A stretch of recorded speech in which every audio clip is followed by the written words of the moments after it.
បងប្អូនយើងទាំងអស់គ្នាប្រហែលថ្ងៃនេះ Facebook គេបានអាប់ដេតមកគេដកផ្កាយដូចជាប្រមាណ8ផ្កាយហ្នឹងគេដកបាត់អស់ហើយលេងបងប្អូនយើងទាំងអស់គ្នា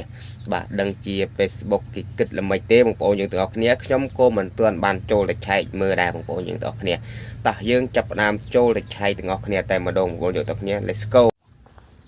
បាទជំរាបដំបូងពុកម៉ែបងប្អូនទាំងអស់គ្នាចូលទៅក្នុងកម្មវិធី Facebook ពុកម៉ែបងប្អូនទាំងអស់គ្នាបាទបន្តមកទៀតពុកម៉ែបងប្អូនទាំងអស់គ្នាចុចកន្លែងនេះអ្នកកន្លែង profile ហ្នឹងបងប្អូនទាំងអស់គ្នាចុចកន្លែងនេះមកបាទបន្តមកទៀតបងប្អូនទាំងអស់គ្នាដែលចុចកន្លែងនេះអ្នកដែលខ្ញុំដាក់ឲ្យអ្នកទាំងអស់គ្នាបានមើលហ្នឹងចុចមក